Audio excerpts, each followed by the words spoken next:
کا اختلاف یا جزو قرآن کا اختلاف بسم اللہ کے بارے میں کہا جائے تو یہ ان کی طرف منسوب کرنا خود مصنف رحمۃ اللہ علیہ نے اپنے حاشیے میں لکھا ہے فوائد مکیہ کے کہ جن کے مؤلف شافعی المذہب ہیں ان کا قول ہے کہ یہ قراء کرام جزو ہر سورہ کے قائل ہیں، یعنی شافعی المذہب ہونے کے اعتبار سے یعنی اپنے مذہب کو ثابت کرنے کے لیے انہوں نے اس طرح کی بات کہی ہے۔ اس کی حقیقت کیا ہے اللہ جانے۔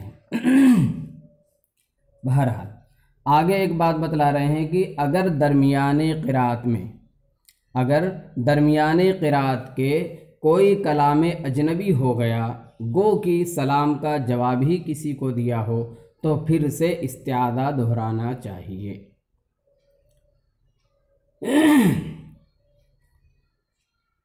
کلام اجنبی کہا جاتا ہے وہ کلام جس کا تعلق قرآن سے نہ ہو۔ قرآن سے تعلق ہونے کا مطلب یہ ہے کہ قرآن سے کسی بھی طرح کا تعلق ہو، جیسے ایک آدمی تلاوت کرتے ہوئے رک گیا اور پھر جو ہے اس کا ترجمہ کرنے لگا آیت کا، یا یہ کہ آیت کے اندر جو ہے وہ نحو و صرف کی کچھ چیزیں دیکھنے لگا،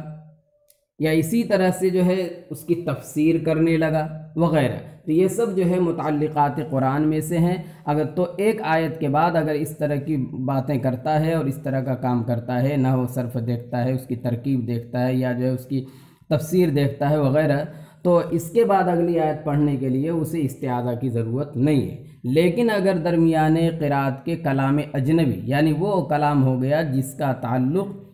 قرآن سے نہیں ہے، تو اب جو ہے اس صورت میں انقطاع قرات لازم آئے گا، قرات اس کی ختم ہو گئی۔ جب اس کی قرات ختم ہو گئی تو اب اسے جو ہے دوبارہ قرات کرنے کے لیے اگلی آیت پڑھنا ہے تو اب دوبارہ قرات کرے گا، اور جب دوبارہ قرات کرے گا تو اب یہاں پر ابتدائی قرات پایا جائے گا، کیونکہ انقطاعی قرات ہو گیا تھا، قرات ختم ہو گئی تھی، تو اب ابتدائی قرات پایا جائے گا۔ اور ابتدائی قرات میں آپ نے پہلے ہی پڑھ لیا ہے کہ استعاذہ ضروری ہے، جیسا کہ مصنف رحمۃ اللہ علیہ نے فصل کے شروع میں ہی کہا تھا کہ قرآن مجید شروع کرنے سے پہلے استعاذہ ضروری ہے، اور اس نے جو ہے کلام اجنبی کے ذریعے اپنی قرات کو ختم کر دیا، لہذا اب ابتدائی قرات پائے گا، اور ابتدائی قرات کی صورت میں استعاذہ ہوتا ہے، لہذا استعاذہ دہرانا ضروری ہو گیا۔ آگے ایک لفظ کہہ رہا گو کہ کسی کا سلام کا جواب ہی دیا ہو، یہ ایک اعتراض ہو سکتا یا کسی کو شبہ ہو سکتا تھا کہ سلام کا جواب دینا یا سلام کرنا یہ تو جو ہے کیا کہتے ہیں ایک عبادت ہے، تو اس کے بعد جو ہے استعاذہ نہیں ہوگا، تو مصنف نے اس شبہ کو دور کر دیا کہ اگر سلام کا جواب بھی دے گا تو سلام کا جواب دینا بھی گرچہ واجب ہے سلام کا جواب دینا، لیکن اگر سلام کا جواب دیتا ہے تو سلام کا جواب بھی یہ جو ہے کیا کہتے ہیں قرآن کے علاوہ ہے، کلام اجنبی جیسا ہے، تو اس لیے جو ہے سلام کے جواب کے بعد بھی اسے جو ہے استعاذہ کرنا ضروری ہے۔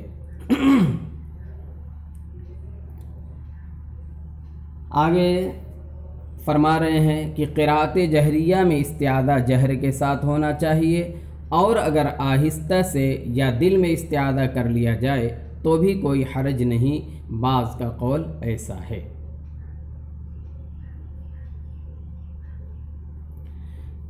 آپ کو شروع میں بتلایا گیا تھا کہ اس فصل اول کے اندر مصنف رحمۃ اللہ علیہ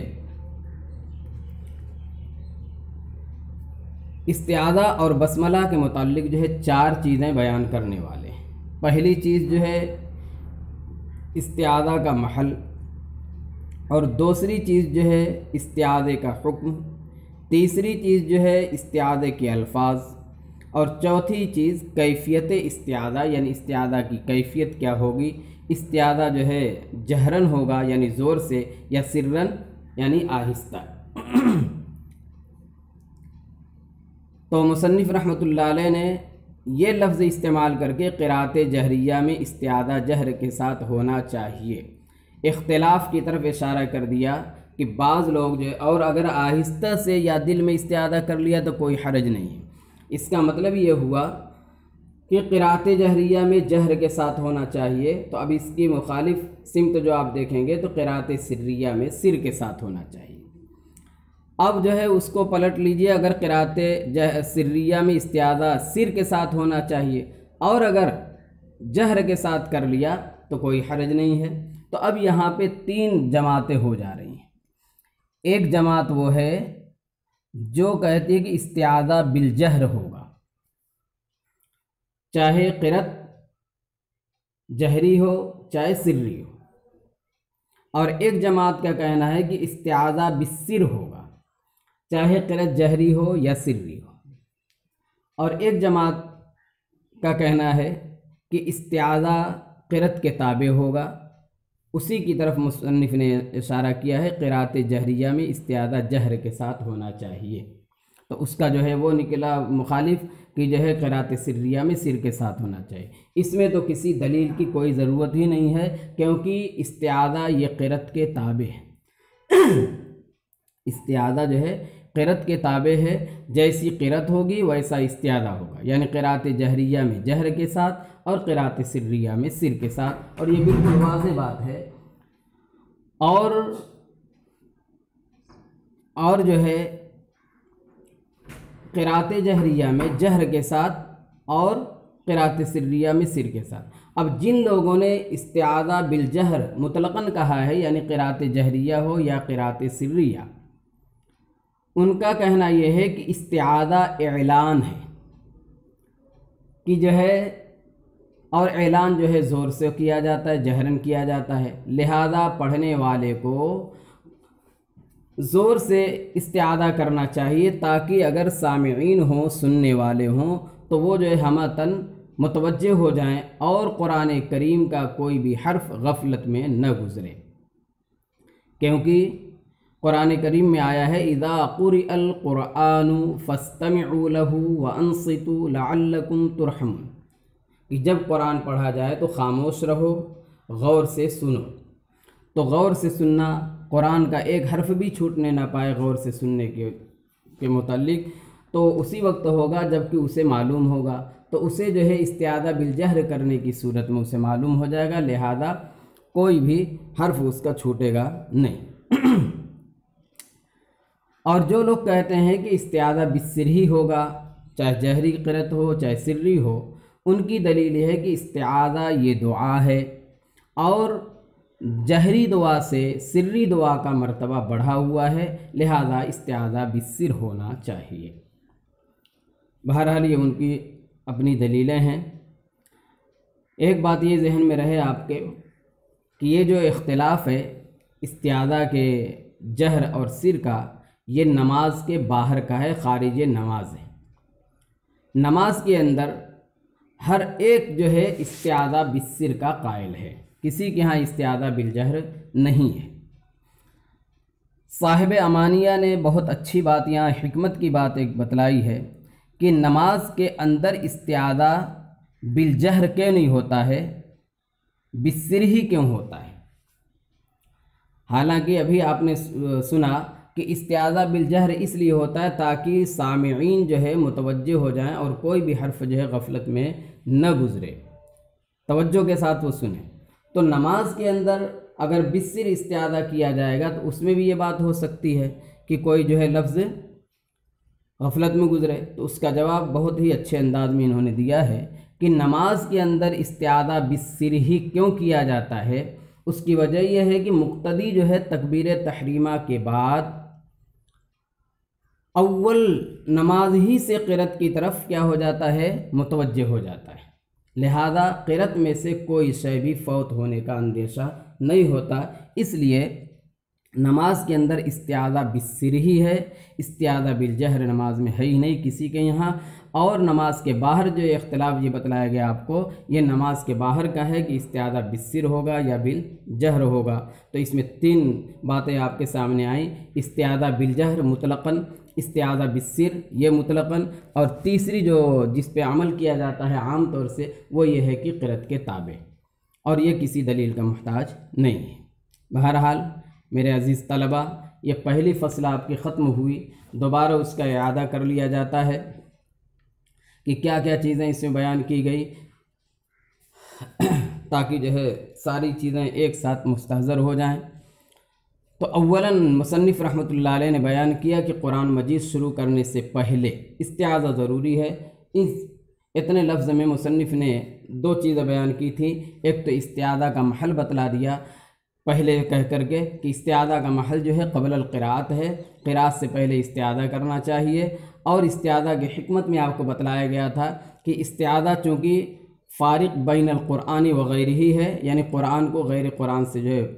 جدا کر دیتا ہے، اس لیے استعاذہ کیا جاتا ہے۔ تو یہ جو ہے کیا کہتے ہیں استعاذہ کا محل پہلے بیان کیا، پھر اس کے بعد جو ہے استعاذہ کا حکم بیان کیا، استعاذہ ضروری ہے کے ذریعے، اور اس میں پھر آپ کے سامنے اختلاف کی بات آئی تھی کہ بعض حضرات نے اس کو واجب کہا ہے اور جمہور کے ہیں یہ واجب نہیں ہے بلکہ سنت اور مستحب ہے، اور اس کی دلیل بھی جمہور نے دیا تھا، اور جو واجب کہتے ہیں انہوں نے بھی کہا تھا کہ اس کی دلیل واجب ہونے کی دلیل ہے کہ اللہ تعالیٰ نے استعیذ کا صیغہ امر کا صیغہ استعمال کیا ہے اور امر وجوب کے لیے آتا ہے۔ ان کا جواب یہ دے دیا گیا تھا کہ امر وجوب کے لیے آتا ہے، آپ کا کہنا صحیح ہے، لیکن امر وجوب کے لیے وہاں آتا ہے جہاں پر وجوب سے پھیرنے والی کوئی چیز نہ ہو، اور یہاں پر وجوب سے پھیرنے والی چیز آپ صلی اللہ علیہ وسلم کا عمل ہے، لہذا استعاذہ جو ہے قبل القراءت یہ مستحب اور سنت ہے۔ پھر اس کے بعد جو ہے تیسرے نمبر پر الفاظ استعاذہ ذکر کیا تھا، اور اس میں بھی کئی طرح سے آپ کو بتلایا گیا کہ استعاذہ کسی بھی لفظ سے کیا جا سکتا ہے، لیکن اس کے لیے بہتر لفظ بتلایا تھا اعوذ باللہ من الشیطان الرجیم، یہ جو ہے اس کے لیے بہتر ہے، اس لیے کہ اس کے تمام ہی الفاظ جو ہے قرآن کریم میں جہاں پر حکم دیا گیا استعاذہ کا اس کی آیت سے تمام ہی الفاظ مل رہے ہیں باللہ من الشیطان الرجیم تک۔ استعیذ سے اعوذ صرف کیا گیا ہے، استعیذ سے اعوذ کر لیا جائے، اور باقی تمام جو ہے کلمات قرآن کے موافق ہیں، اس وجہ سے یہ بہتر ہے، گرچہ کہ اس کے علاوہ سے بھی ثابت ہیں۔ اور جو ہے اس کے بعد بتلایا کہ جب سورہ کی ابتدا ہو تو وہاں بسم اللہ ضروری ہے، تو گویا کہ بسم اللہ کا محل بتلا دیا، اور سورہ برات کی جو ہے نفی کر دی گئی تھی کیونکہ اس میں اللہ کا غضب نازل ہوا ہے۔ پھر آپ نے اس پہ اعتراض کیا تھا کہ اگر غضب ہونے کی وجہ سے نازل ہونے کی وجہ سے یہاں پر بسم اللہ نہیں پڑھا جاتا تو دیگر اور صورتیں ہیں جیسے سورہ ویل ہے، سورہ عبس ہے، اس طرح سے جو ہے اس میں بھی اللہ کا غضب نازل ہوا ہے، تو وہاں پر بسم اللہ کیوں پڑھتے ہیں، وہاں بھی نہیں پڑھنا چاہیے، تو اس کا جواب یہ دیا گیا تھا کہ وہاں پہ چونکہ بسم اللہ لکھی ہوئی ہے اس وجہ سے وہاں بسم اللہ پڑھتے ہیں، اور سورہ برات میں بسم اللہ لکھی ہوئی نہیں ہے اس لیے وہاں نہیں پڑھتے ہیں۔ پھر اس میں ایک ضمنی سوال آیا تھا کہ سورہ برات پر بسم اللہ کیوں نہیں لکھی ہے، تو اس کا جو ہے جواب یہ دیا گیا تھا کہ سورہ انفال اور سورہ برات کے الگ الگ ہونے کے بارے میں صحابہ کرام کا اختلاف تھا، اس وجہ سے اس کو جو ہے وہاں پر ایک سطر خالی رکھ کر کے حضرت عثمان غنی رضی اللہ تعالیٰ عنہ نے اس کی کتابت کروا دی کہ جو الگ سورہ کا قائل ہے وہ بسم اللہ وہاں پر لکھ سکتا ہے، اور جو الگ سورہ کا قائل نہیں ہے وہ جو ہے وہاں بسم اللہ نہ لکھے۔ پھر اس کے بعد بتلایا تھا کہ اوساط اور اجزاء میں اختیار ہے، یعنی اوساط اور اجزاء صورتوں کے بیچ میں چاہے وہ سورہ برات ہی کا بیچ کیوں نہ ہو تو وہاں پر استعاذہ کے ساتھ بسملہ پڑھنا اور نہ پڑھنا اس کو اختیار ہے، کیونکہ وہ بسم اللہ کا محل وہاں نہیں پایا جاتا، البتہ وہ برکت کے لیے اگر پڑھنا چاہتا ہے تو پڑھ سکتا ہے۔ پھر اس کے بعد جو ہے اعوذ باللہ اور بسم اللہ کے پڑھنے کی صورتیں بتلائی تھیں وصل اور فصل کے اعتبار سے، اور اس کے ضمن میں آپ کو یہ بتلایا گیا تو ابتدا کی 3 قسمیں، ابتداء حقیقی، ابتداء حکمی، ابتداء تقدیری۔ ابتداء حقیقی یہ ہے کہ کسی سورت سے پڑھنا شروع کیا جائے، اور ابتداء تقدیری یہ ہے کہ ایک سورہ ختم کر کے دوسری سورہ پڑھی جائے، اور ابتداء تقدیری یہ ہے کہ درمیان سورہ سے قرأت کی ابتدا ہو۔ ہر جگہ جو ہے چاروں جگہ جو ہے عقلی اعتبار سے 4 وجہیں نکلتی تھیں۔ ابتداء قرأت ابتداء صورت میں 4 وجہیں جائز تھیں، فصل کل، وصل کل، فصل اول، وصل ثانی، وصل اول، فصل ثانی، اور ابتداء تقدیری کے اندر جو ہے 3 وجہ جائز اور 1 وجہ جو ہے ناجائز کہی گئی ہے، اور ابتداء حکمی میں 2 وجہ جائز اور 2 ناجائز کہی گئی ہے، اور اس میں بھی آپ کے سامنے کئی باتیں آئی تھیں۔ اس کے بعد امام عاصم رحمۃ اللہ علیہ کی بات بتلائی گئی، جزو سورہ کے قائل ہیں، بسم اللہ کے جزو سورہ کے قائل ہیں، لہذا جس سورہ کو بسم اللہ کے بغیر پڑھے گا وہ ناقص ہوگی۔ پھر جو ہے